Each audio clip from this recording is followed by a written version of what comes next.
Hello, hello, and welcome to the Caribbean and the latest beta version of the Beyond New Horizons mod. So, this is not a new version of the mod, it's the beta 3, so I think it's about half a year old. And this is also not a video where I'm going to announce new content that is available for download or play. It's rather me talking a little bit about some design decisions or design alternatives for how I want to try to mod in a new storyline in the game. So it's about something I'm going to do from now and not something that is finished now. And at the end, I'm going to go through some minor code changes that I have made so far. So basically, what I am going to do is to try to mod in a new storyline into the game. And since this is a fairly moddable game with the source code available, that's something that is possible. Now, I'm not extremely experienced when it comes to modding this game. I have experimented a little bit with some minor changes, but I am in no way very experienced and I don't have a great insight into what is possible and what's not possible. So my attempt at trying to do this will probably be an interesting journey, to put it like that. So it will be me trying to find out how it can be done equally as much as me actually trying to mod in the changes that I want to do. So if we start at the beginning, one important design decision is the type of story I want to add, and I'm thinking now specifically about player interactivity. So you have the possibility of having player decisions that affect the outcome of the story, since this is a game and not a book. Even though you can have this in books also, it's more implied that this is something that you would have in a game than it is in a book. So you can have some kind of interactivity, and the question is how much and what type of interactivity should I try to go for. And well, you have on one extreme, you have this kind of make your own adventure type of game where you have multiple meaningful choices that can be made by the player as part of playing through the storyline, and where these decisions make a significant change in the outcome of the story. So you have multiple branching paths through the story, and you have multiple different endings where these depend on the choices made by the player. And this is, of course, well, it sounds nice, and it's the sort of thing that you can do when you have a computer game, as opposed to a movie, for example. But there are some obvious problems also with this approach. One is that creating a story line for a single linear narrative, so as creating a single story, is difficult by itself. Creating multiple stories that are supposed to fit together and make sense depending on how you go through them, that's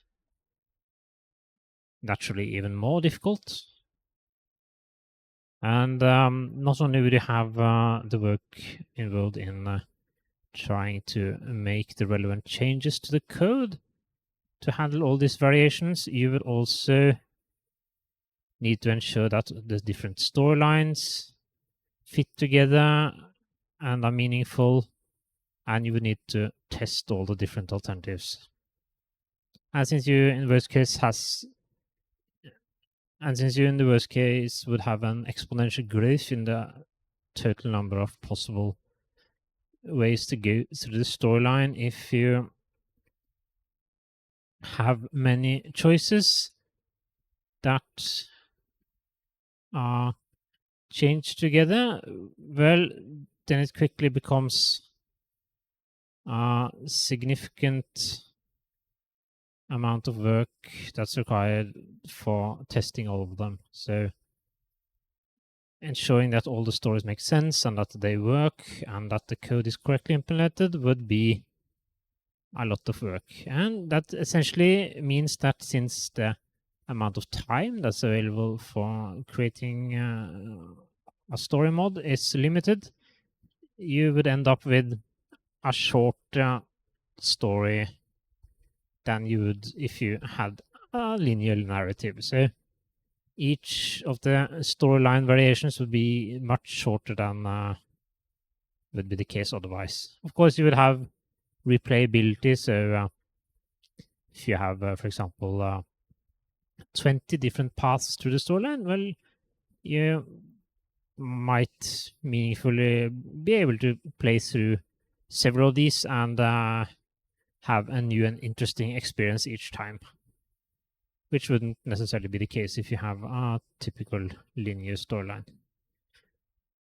But unfortunately, this would probably require too much work and be too difficult. So even though it might seem like something that would be interesting to have, it's probably not realistic.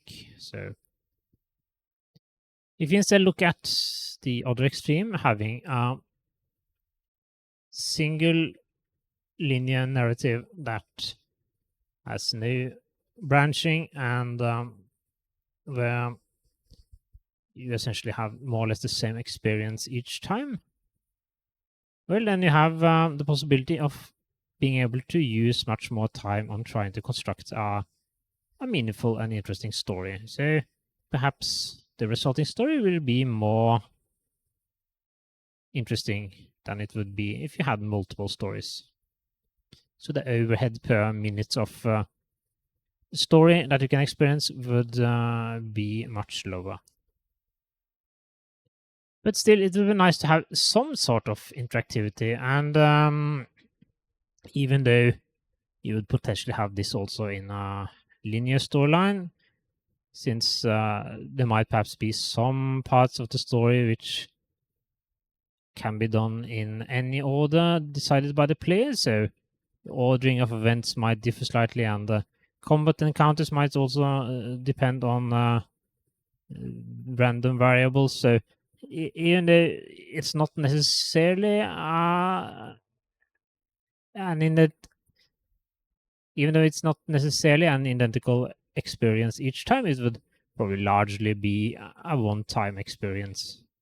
And after that, there's not much point in trying to repeat it.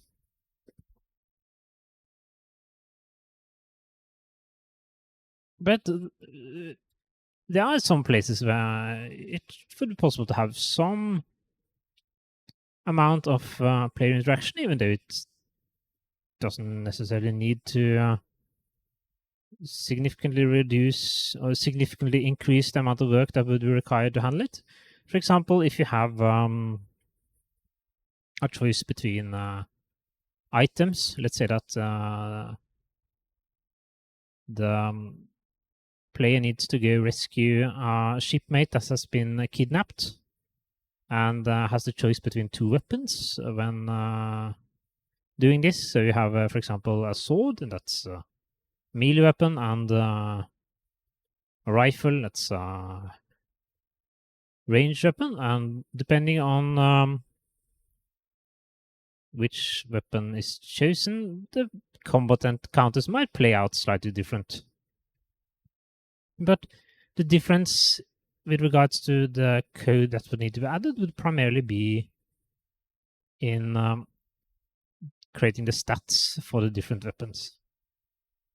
And after that, the engine of the game would handle most of the difference. So as long as you ensure that the weapons are more or less equal in power and don't have any significant impact on the rest of the game, well, then you can just have this player option without necessarily having a significant increase in the amount of work that will be needed to handle the changes for adding this option.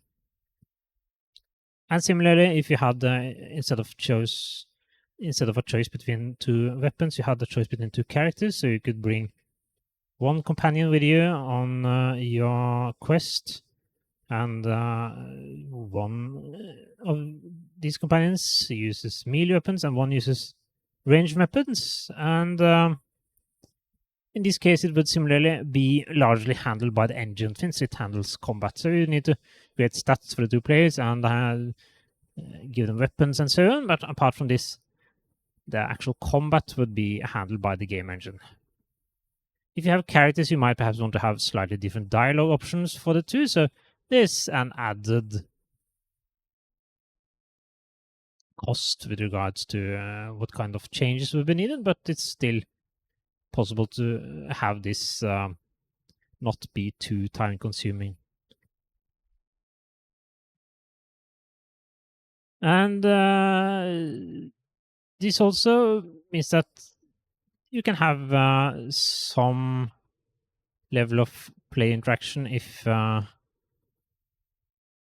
you try to be a little bit careful about how this will have an impact on the game. And if you have characters, you of course have to think about if there are any changes that will need to be handled in the game after this combat encounter. So if one of the characters is chosen and this character is killed, for example, you would have to handle this in the storyline so that the story doesn't depend on one of these characters being alive, for example.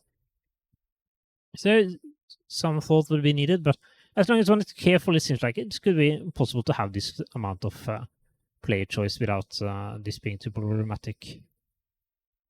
And if you look at perhaps what would be too difficult, if you had an encounter or location in the game where there were two possible outcomes and one resulted in no change in the character state and the other resulted in the character becoming undead, for example. So you had the character changing appearance to be a skeleton, clearly not a human, and the character having to stay inside when the sun is out, so so the character can only go outside during the night. If you had some kind of event where this alternative existed, well, from that point on, you would, at worst case, have to have essentially two different games, two entirely distinct storylines that develop from this point on. So you would possibly double the amount of work that would be required to handle the remaining parts of the storyline. So this is more in the not feasible category. So it would be something that would need to be handled by code changes mostly, and probably not something that would be able to be handled by the game engine, since character interactions and the persons that you could talk to, the places you can go, and so on would be significantly different. So essentially, what we end up is that it seems feasible to have a linear story narrative with some minor room for play interaction if we are a little bit careful about what kind of interaction this is. And this would allow us to focus on the storyline, creating an interesting story.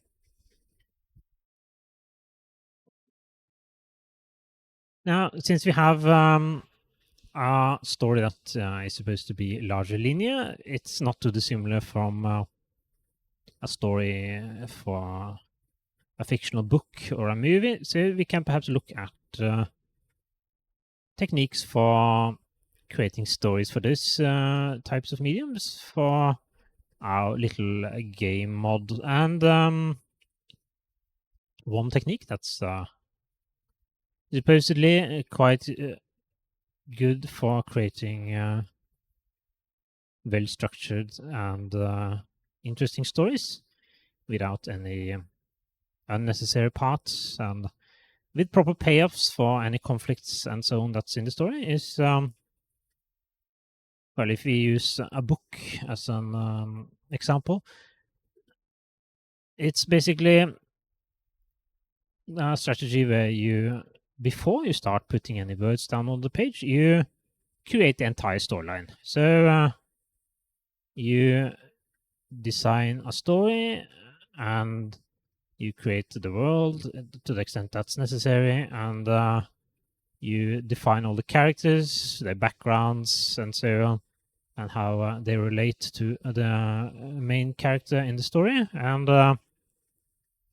when you're finished, you have the fully structured storyline from beginning to end. So you know how the story starts, you know how it ends, and you know how all the character changes and character arcs and so on that are relevant progress throughout the story.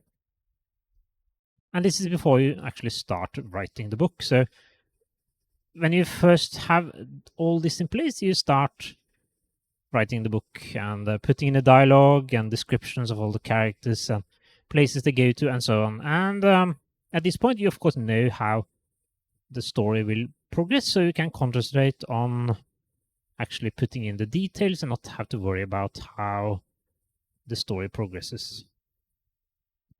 Now, this sounds nice, but there's an unfortunate drawback with this approach, and that's this being a very resource-intensive way of creating a story. So you have to invest quite a lot of time up front to create the entire story before you actually start doing any of the practical work. And in this case, the practical work will be making the code changes necessary for having the story in the game.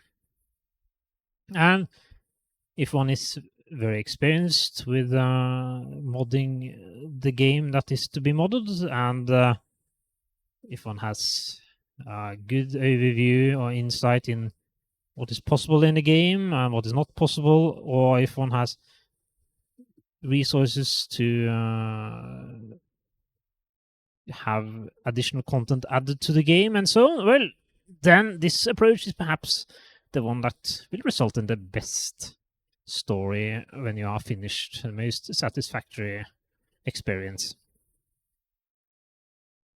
But unfortunately, since I am not familiar with this game engine and the details of the mod, I would probably find out that if I try this, the story that I created would quickly be found to not be implementable. So either because the assets that I wanted to use were not in the game, the locations that I wanted to use were not in the game, that the events that I wanted to make happen are not simple to implement or feasible to implement, and so on. So I would probably quickly run into problems. I would have to rewrite the story to handle this. And I would guess that this would probably happen more than once. So this, I think, is not a feasible approach, unfortunately. So if you look at alternatives, well, then it's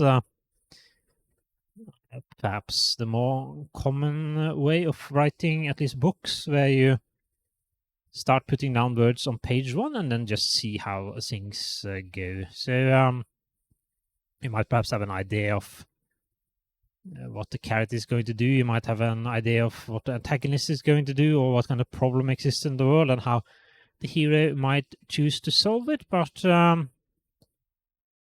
any details on the journey and what is going to happen is something you don't know when you actually start writing the story. So you essentially go on a journey together with the hero to find out how whatever problem exists in the world is solved.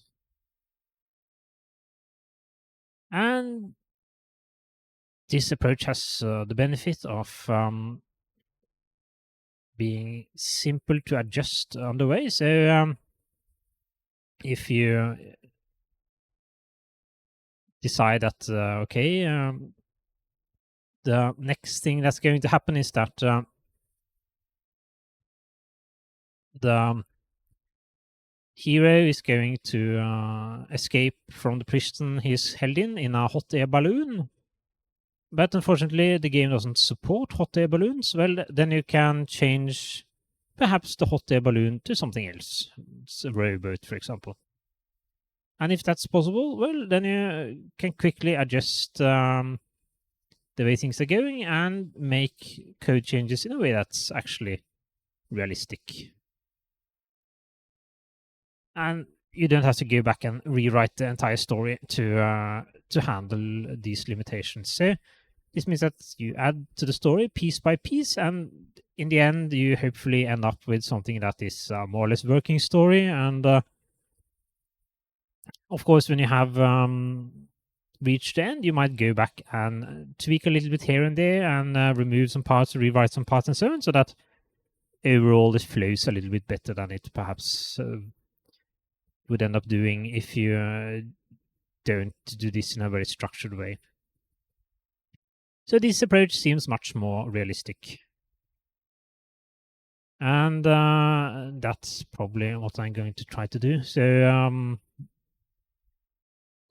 there's another benefit with this approach, and that's the fact that it would be much more easily adaptable to episodic content. So I could have a video where I went through the parts of the story that I wanted to add to the game. And I could go through the code changes that I had made to do this. And finally, I could play through the new code to see how things turned out. And in this way, I could gradually produce a storyline and document the process that I used to achieve this. So that's the general idea. But to make things a little bit more interesting and to hopefully create some unexpectedness as part of this journey, I thought I'd try to introduce a certain amount of randomness in what is going to happen next. So instead of just deciding what happen next in the story, I thought I'd try to define some possible alternatives, where perhaps some of the alternatives are not those that would be the easiest or most logical step for the story to continue on, but rather would require some creativity on trying to make everything fit together. So you define some alternatives and then use dice or something to choose how things actually evolve. And then try to be creative in finding a solution to how things could fit together. So to give an example of how this could work, let's say that the player character travels to a town and spends some time in this town, and at one point one of the shipmates of the player character is kidnapped, and the player character naturally wants to go and rescue them. So at this point, the player character might have the option of having assistance from someone in the town. And let's say that one of the persons in this town is someone that the player character has helped before. Perhaps this person had something stolen from them, and the player character was able to find this item and return it to the owner. So you have one person in the town that is grateful to the player and has a sort of debt obligation to help. And then you have another character that, well, perhaps you could say that this is the character that stole the item, and that the player character was able to retrieve the item from. So this person would probably not be very fond of the player character, and perhaps more consider themselves to be an enemy. And in this case, if you use randomness to choose which of these characters actually would help the player character, and we ended up having the one that doesn't like the player character, well, then you have to find some kind of reason for this, and that doesn't necessarily need to be very difficult. So perhaps the one person that doesn't like the player character doesn't like the character that kidnapped the shipmate of the player character even less, so that in order to attack this person that is disliked, the player character gets assistance from someone who is not friendly towards them. And this is what makes the storyline a little bit more interesting, since you would have an approach that probably wouldn't be chosen normally, since it's easiest to just go with someone that has been helped by the player character, and you have the possibility of some additional drama further down along the line. So by essentially introducing elements that probably wouldn't be in the story otherwise, you have the possibility of the story being somewhat unpredictable and perhaps going in a direction that I wouldn't have thought of otherwise. So that's probably a positive. Of course, you might end up with a story that doesn't make much sense when you come to the end, but if we actually manage to reach a conclusion, we can always go back and try to clean up things a little bit. And the way I see it is that the journey of making a mod is perhaps equally interesting. So even if resulting storyline is somewhat wonky, being able to actually create this mod and document the steps that are involved in making it are perhaps more important. And if this involves some entertaining skips and jumps along the way, well, that's just okay, I think. So that's basically the way I thought I'd structure these things. But still, even though I plan to use some kind of randomness, it's perhaps useful to put some limits as to where the story can go. And one way to do this is to decide the time period and the more or less the location for where events will play out. And what I have been thinking of is to place the story events around the period of 1710. And the reason for this is that this is a time where there are quite a lot of interesting events going on. You have the succession wars in Europe. You have Spain fighting England and its allies. And this is a conflict that also spills out into the Caribbean, and you have lots of privateers fighting in this conflict and so on. So there are lots of almost pirates that run amok in the Caribbean and ships that are attacked and so on. And then what happens next is that the conflict ends. So during the period 1710, 1716, you go from open warfare to peace, and there is also a cancellation of all the letters of marque, so all the privateers can no longer continue as privateers. However, many of them choose to become pirates. So we have an increase in pirates, and many of these pirates are based in Nassau. And Nassau is supposed to be a British controlled town, but at around this time it's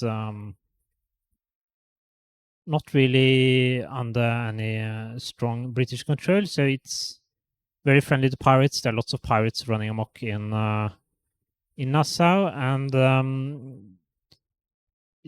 basically a period in which you have lots of piracy. But this doesn't last forever, of course. So after the succession wars are finished, eventually Britain gets around to stamping out the piracy in and around Nassau. So the fun doesn't last forever. So you also have this conflict regarding how this period of piracy ends. Of course, as far as I can see, Nassau isn't actually in the game, but you have part of the Bahamas and some of it that's not too far from Nassau that is in the game, such as Alice Town, and it can be looked at as a sort of Nassau light, since it also had some visits from pirates in its waters, and some pirate activity and so on. So much of what happened in Nassau also happened on a smaller scale in Alice Town, or at least close enough for it to be essentially something that we can consider it to be in this case. And this is again something that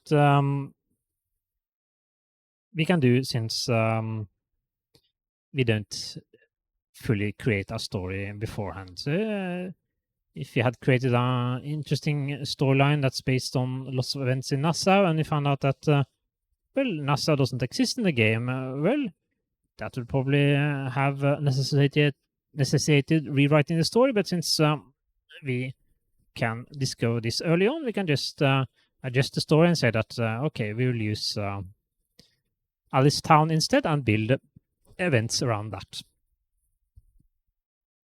But there are also some other interesting changes in this period. So Tortuga, which was once a very popular pirate base, becomes less so during this period due to crackdowns on piracy by the French. So we have this change in location for where the pirates are based, and this probably has an impact on those that directly trade with or provide services to the pirates. So it might be, again, interesting elements for a story. And finally, you have some unrelated events, but I think it was around 1716 or something. You have this Spanish treasure fleet that goes aground, and you have lots of gold and silver ending up on the bottom of the ocean, which again can perhaps have an impact on a story that plays out in this time period. So that's what I've been thinking. So the story doesn't necessarily need to include any of these elements, but when you decide on when the story is going to happen, you do at least have the option of these events having an impact on the story, or the other way, that events in the story has an effect on these events and how they play out.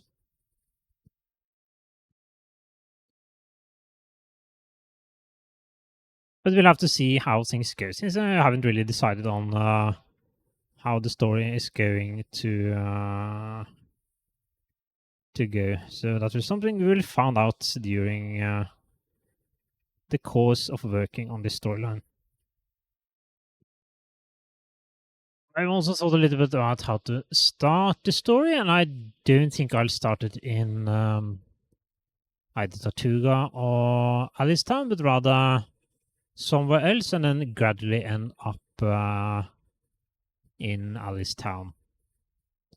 So my current plan for how to proceed is to, in the next episode, try to define the play character. So this is supposed to be a named character, and currently I just have the name of this character. I don't have any background or anything, so that's what I'm going to try to look at in the first episode.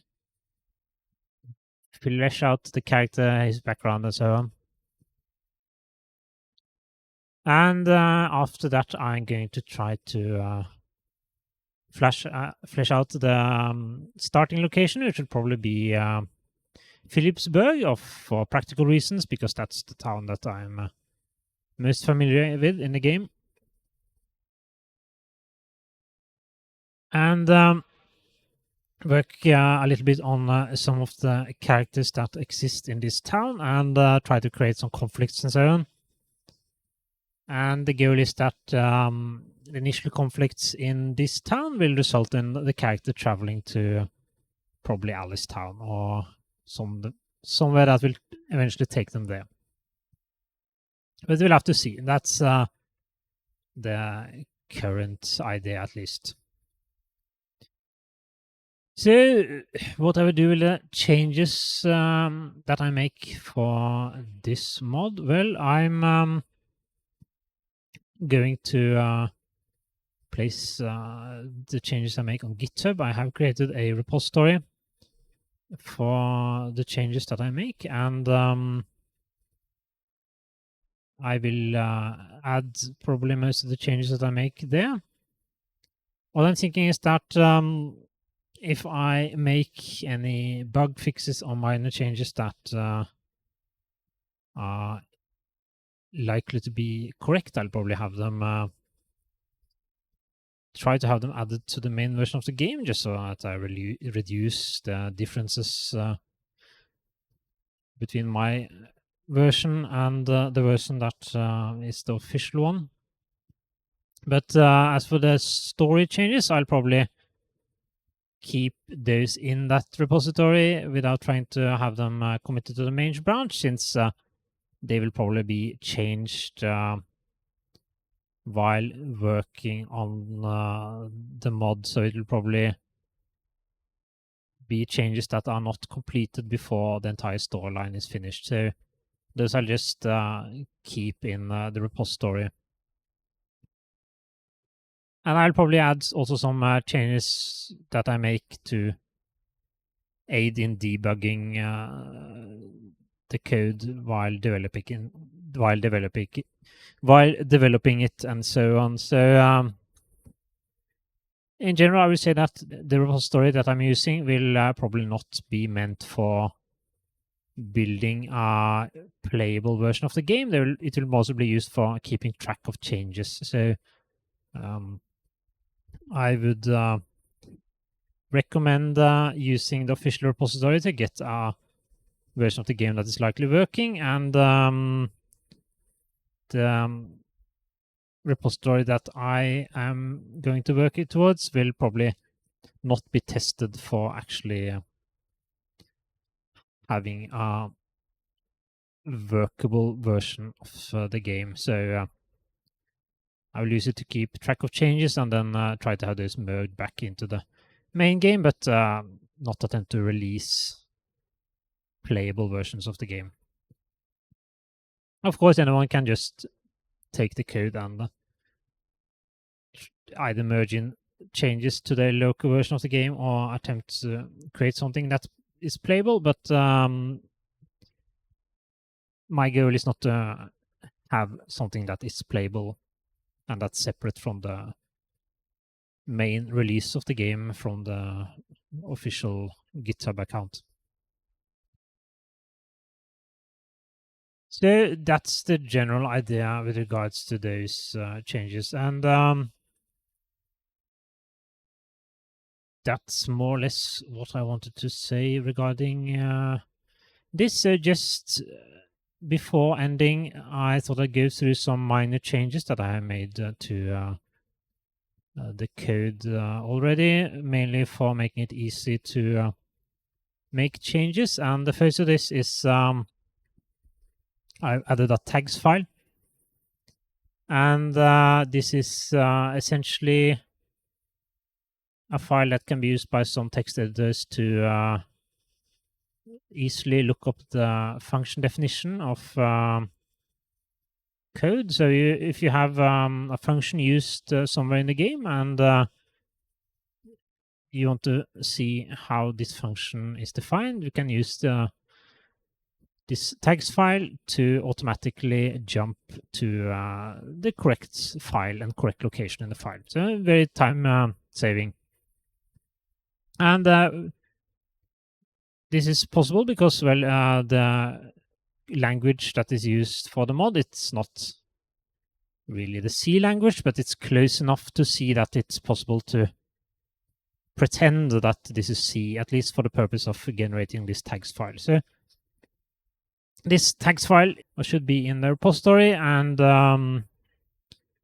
at least if you are using a Linux machine and Emacs, then it should be possible to use this tags file to simplify working on the code. And the commit message should also have the command I used to generate it if you want to run the similar command on your own machine to generate this kind of tags file.